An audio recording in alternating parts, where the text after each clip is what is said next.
Hello, welcome to the Oxford German Classic Podcast.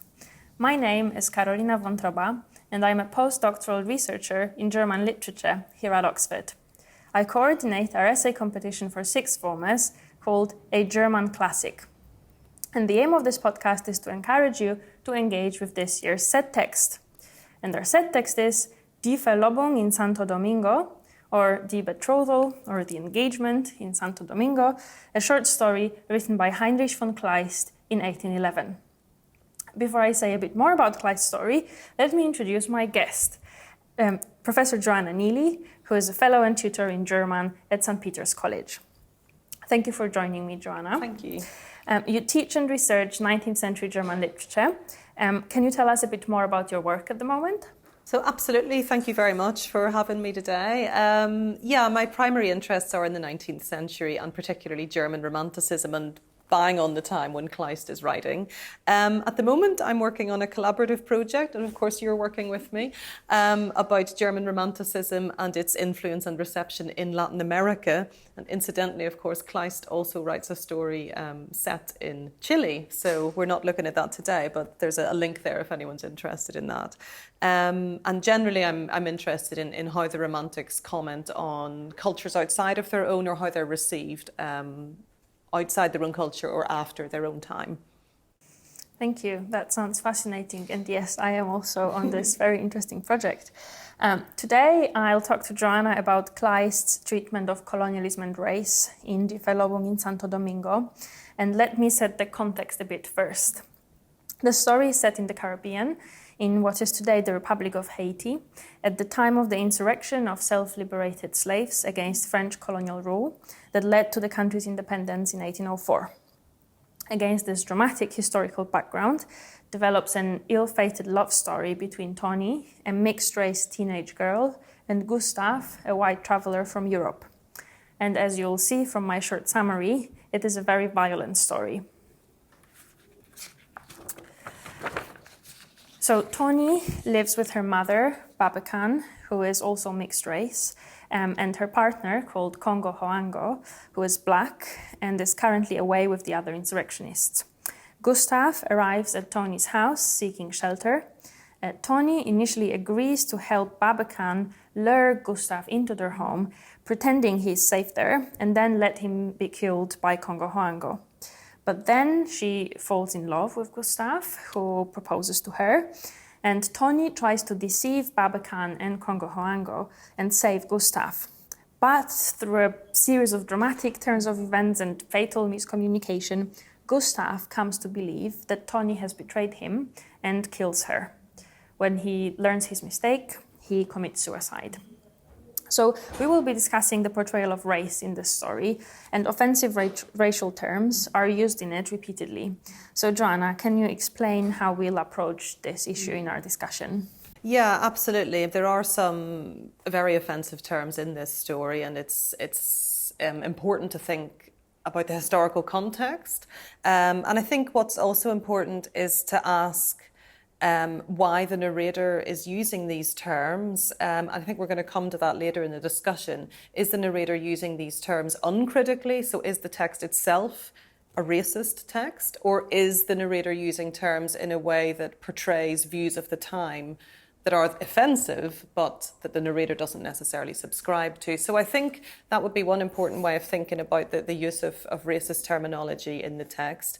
And also to place the text in context is of course important. If this were a 21st century text, I think it would be particularly shocking to have these terms, but from 1811. So of course these terms aren't ones that we would use today, and I won't be saying any of the terms myself out loud, but it's important to note that they're there, I think, and to think about what they're doing there and what views they really represent. Yes, and you mentioned the historical background to the story, which is really important to understand the use of those terms. So could you say a bit more about this background to Kleist's story? Yes, just before I do, actually, there's one other thing to say about the racial terms in the text, and that's also that there's what becomes very important in this story, and a key theme in this story is not just kind of categories of black and white, but as you said, there are mixed race characters, and there's a belief prevalent at the time that the lighter the skin is, the more trustworthy a character is, or the better their kind of moral compass, as it were. And of course, that's an extremely problematic term, or a extremely problematic idea, but it comes to inform views of characters in the text, and they kind of fall victim to their own prejudices. So that's a really interesting thing to think about too. But yeah, the background. You've said a bit about it already, of course, but the action takes place in what was known as Hispaniola, so a Caribbean island, which is today made up of two independent countries, Haiti and the Dominican Republic. So Haiti, as a colony of the French Empire, was known as Santo Domingo, and the Verlobung in Santo Domingo is set in the years of violent revolution, which brought an end to slavery and then resulted in the establishment of Haiti as an independent colony, an independent country, no longer a colony of the French. So what are the French doing in this story, and what is Gustave doing in this story? Gustave isn't French, that's important, he's a Swiss mercenary. Well, the transatlantic slave trade, as we know, was dominated by Britain, but France did have a considerable share, and Santo Domingo was one of France's most profitable colonies, not least because of a really brutal system of slavery that operated there.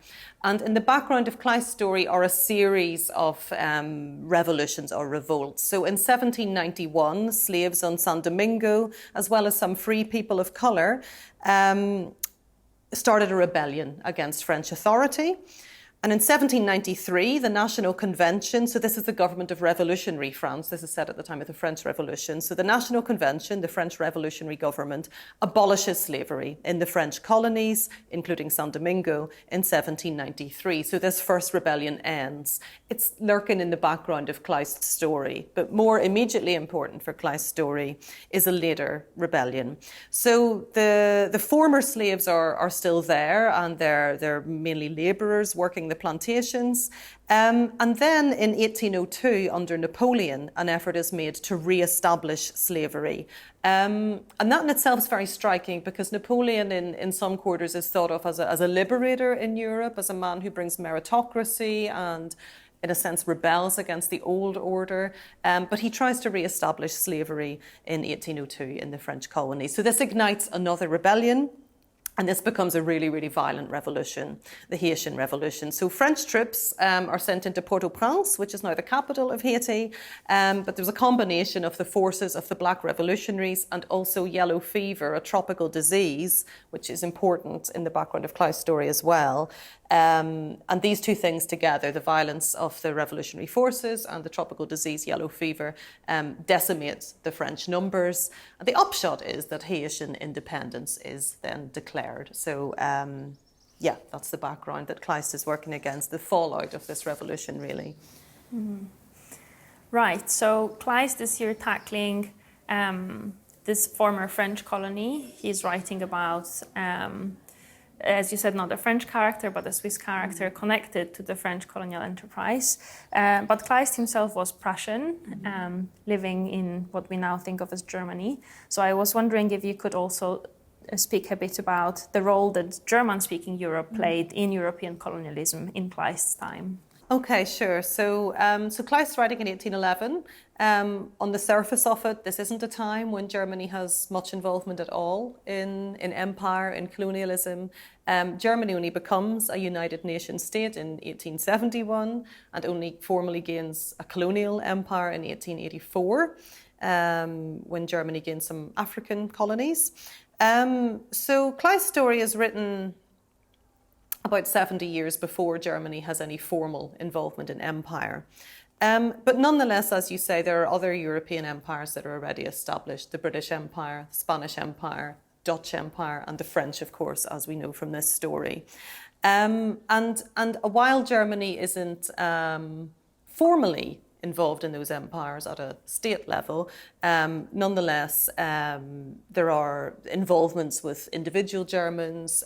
So, for example, famously, German travellers, Alexander von Humboldt, of course, a botanist and explorer and naturalist, Adalbert von Chamisso, another Romantic era French-German explorer, botanist and writer, and Georg Forster, a German travel writer and naturalist. They all travel on expeditions funded by other imperial nations. So Forster travels with Captain Cook on a British voyage of exploration. Humboldt travels under the aegis of the Spanish Empire, and Forster travels on a Russian ship, the Rurik. So sometimes you might have Germans employed as official illustrators or botanists or scientists on voyages of exploration that are funded by empire. And there are also a series of German companies or businesses that became involved in empire. So, for example, there might have been Germans working, or there were Germans working for the Dutch East India Company. Interesting statistic here. Before 1800, nearly 15,000 men and women from German-speaking Europe went to the Dutch Cape Colony in South Africa. So they might have been working as soldiers, as missionaries. So there was a kind of informal involvement with empire. And by informal, I mean it's not state-sponsored within Germany, but nonetheless, there's interlinking of German interests with other European colonial nations. Yes, so this is also how Kleist would come to be interested in this topic and knowledgeable about those events. And why do you think Kleist would have been interested in the Haitian Revolution? That's a really good question. I think there are several reasons, and I'd like to precede this with something not particularly historical, but a reflection on Kleist himself. Kleist is a writer who is drawn to extreme situations. He is really fascinated by what happens to human relationships, what happens to what we might call behaviour within the acceptable bounds. What happens to these things, to empathy, to love, when we're placed in extreme situations, and do those situations kind of test our humanity? And the Haitian Revolution is perhaps one of the most extreme situations of conflict we could think about in Kleist's time, given that it's not only a revolutionary bloodbath like the French Revolution, but there's also the racial dimension. So Kleist is always testing humanity, I think, in extreme scenarios and situations to ask, I think, what it is that makes us human, and when does our humanity start to break down, or can it survive?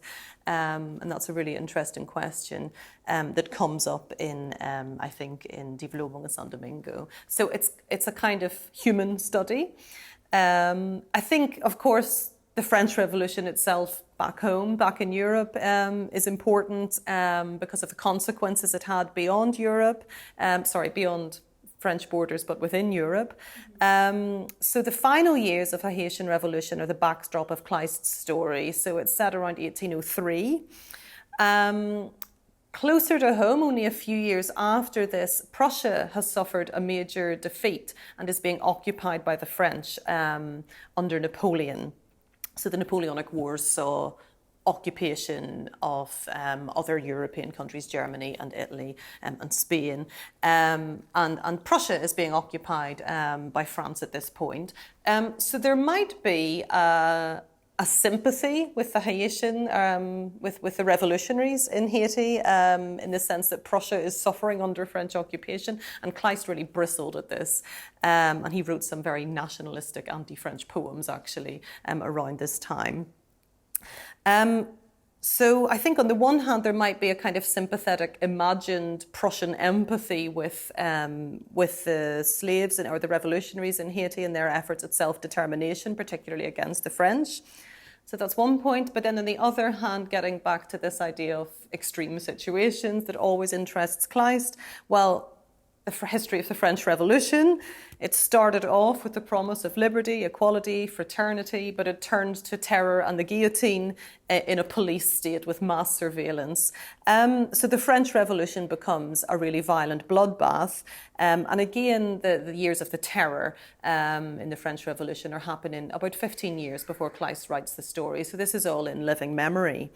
So on the one hand, there could be a sympathy with the Haitian revolutionaries. On the other hand, in the cultural imagination, they might be aligned with the French revolutionaries who started off with a good cause, but turned so violent and kind of bloodthirsty in the name of this cause. So I think this is linked to there are massacres in Haiti in 1804. So the French army are expelled after their defeat in Haiti, and then the revolutionary leader, Jean-Jacques Dessalines, orders the killing of anyone remaining on the island who's suspected of having conspired with the French army, and this resulted in the brutal killings of the white population. So the fear that Gustave has in this text is very, very real. It genuinely is dangerous to be a white man, and he's associated with the French army in Haiti at this time. So I think there are these two associations. There's a sympathy about self-determination against the French occupiers, but there's also a question of when does revolution become terror? Mm-hmm. Yes, and all this is complicated by the racial relations Absolutely. in the story. So let's turn to that issue now. How does Kleist portray people of different races and the relationships between them? It's a very big question with this story, isn't it? There are. I said earlier that this is a story that's not absolutely black and white, in the sense that there are mixed race characters too.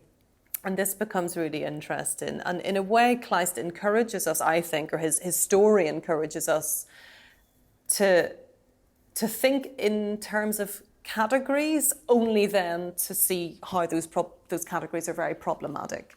So, for example, you have the white character Gustave, and also his relatives, the Strömlis, the Swiss family. We have Tony, who's mixed race, but her heritage is a quarter black. Her mother is Babacan, who's also mixed race, but her heritage is half black, half white. And then you have Congo Huango, who was initially torn from his homeland, the Gold Coast in Africa, and brought as a slave to San Domingo by his master, Herr Villeneuve. So you have this. It's almost presented as a scale from white to black, and that becomes very, very problematic, because the white characters believe that the black characters can't be trusted, but they get confused with the mixed race characters. And this, I think, is to show up prejudices to do with skin colour, actually. I don't think Kleist is saying that black characters aren't trustworthy, but I think the white characters in the text fall victim to this prejudice that they have.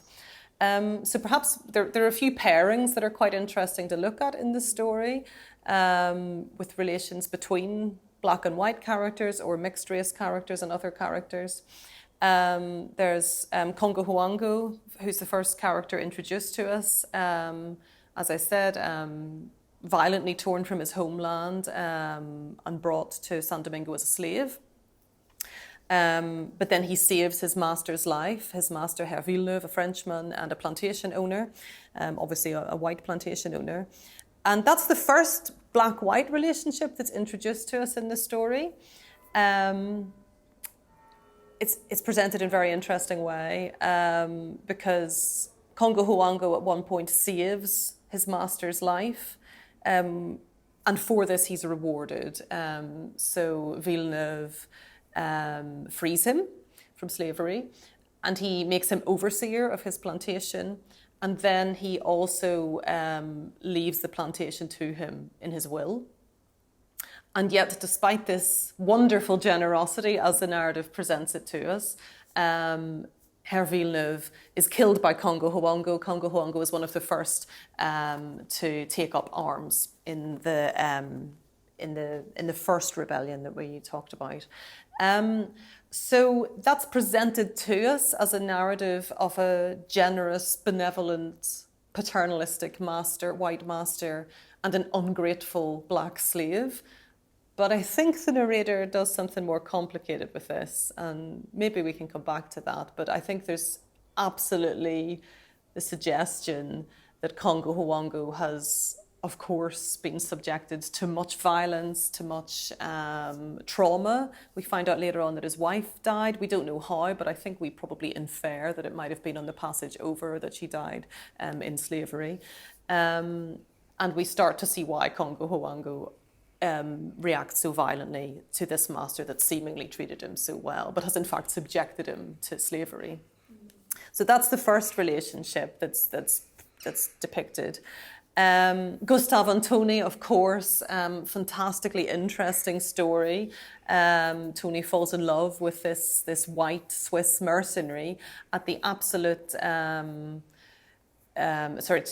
absolutely betraying her family, who set her up to lure in white men in order to later have them killed by Congo Huango, who is bent on revenge because of his years under slavery.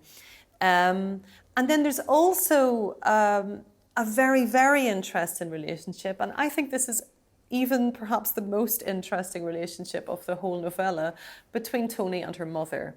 So Babakan is a companion of Congo Huango. Babakan herself is mixed race, so she had one black and one white parent. And she has suffered under slavery too. She has also, so her daughter Tony, Tony's father was a white man, a Frenchman, but he denies the parentage and he denies Babakan. And when Babakan names him as the father of her child, he denies this because he wants to marry a rich, appropriate French woman. And not only that, but then Villeneuve, the benevolent, nice, kind slave master, then whips Babakan for her daring to say this about the Frenchman, that he was the father of her child. And she still suffers from this violent episode. So she has experienced extreme trauma at the hands of white men, and we absolutely get, I think, sympathetically narrated her backstory, and we understand why she goes along with Congo Huango's plan so faithfully to enact revenge on the white men on the island. Her daughter Tony has, as far as we know, hasn't first-hand experienced violence at the hands of white men. She's kind of inherited this trauma from Babakan and from Congo Huango. But actually, Tony is being brought up in a way that she's being used to enact her mother's and her kind of father figure, Congo Huango's, revenge. So they're using her all the time to lure in white men. The reason she's so effective is because she nearly looks white. And they use this appearance that Tony has to carry on the violence along racial lines. So she's supposed to trick the white men. The suggestion being, of course, that if she were black like Congo Huango, this wouldn't work because they wouldn't trust her, they wouldn't fall for her in the first place. And of course, Gustav falls for her. He says, I can see from your face the colour of my own. And that's why he trusts her. So it's really, really complicated because Tony actually, we have every sympathy, I think, for Congo Huango and for Babakan and for their horrific suffering and the trauma they've been through. But at the same time, they're also using Tony, and she has no agency, I think, of her own.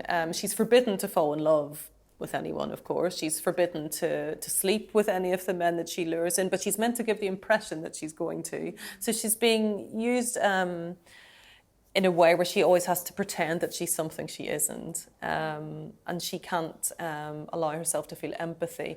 And this results in a really, really tense relationship between Tony and her mother when Tony does fall for Gustav. She's trying to keep it secret. Babakan suspects. There's a really tense moment in the middle of the novella in their home when we don't know, is Babakan going to find out that Tony has actually betrothed herself in secret to Gustav?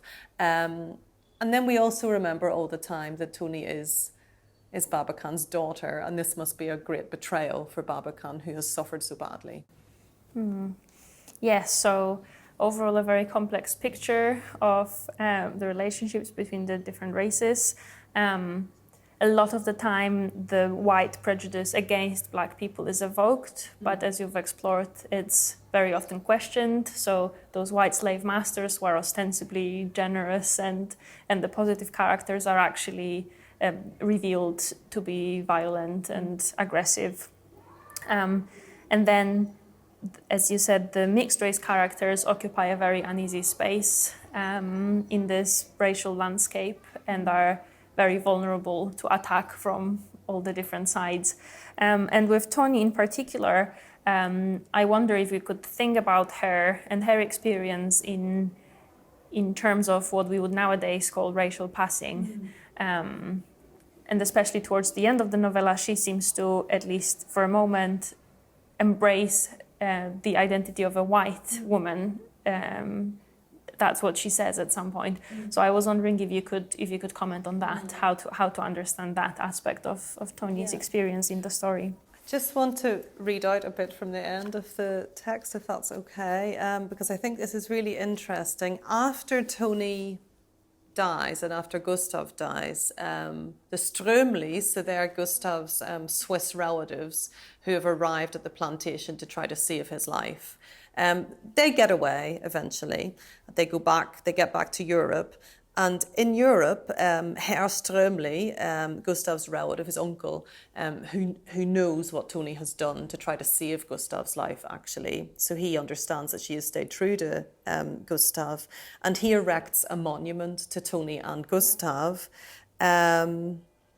So it's das Denkmal, the monument, dass Gustav seinem Vetter und der Verlobten desselben der treuen Tony hatte setzen lassen. So the monument that he'd had erected for his relative Gustav and Gustav's fiancée, the faithful Tony, or die treue Tony. So that who is she true to? She's been true to Gustav. She has tried to save Gustav's life. She's betrayed her family, actually, in that enterprise. So I think this question at the end of what is it that Tony's true to, it is always conceived of along racial lines. And in a sense, she herself claims, she makes the claim that she is of Gustav's race at the end, that she is white. And she's in a situation where she almost can't be mixed race. She has to be black or white, and she must identify with one or the other, and she's not allowed to empathise with one side if she empathises with the other. And this forces her, I think she's forced into making a choice. The choice she makes, of course, is very interesting. We might question it given what we know about her mother's background and Congo Huango's background. But there are lots of points in the text where her skin colour is referred to, and I think in quite offensive terms, but this is focalised through Gustav's eyes. So Gustav, the white man, who has a genuine reason to be scared at this point. He's trying to get away in these kind of feverish moments at the end of the revolution, and he doesn't know who he can trust, and he's looking for shelter. And when Babakan promises him shelter, he's half convinced, but seeing Tony is the thing that convinces him that he's going to be safe here. So she's spent her life being viewed by white men as nearly white enough to trust. And her mother has encouraged this because that's part of the plan, to lure the men in to kill them.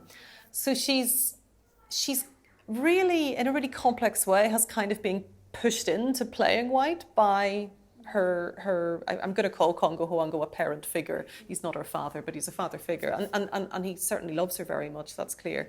So Congo Huango and Babakan have kind of pushed her into playing white, and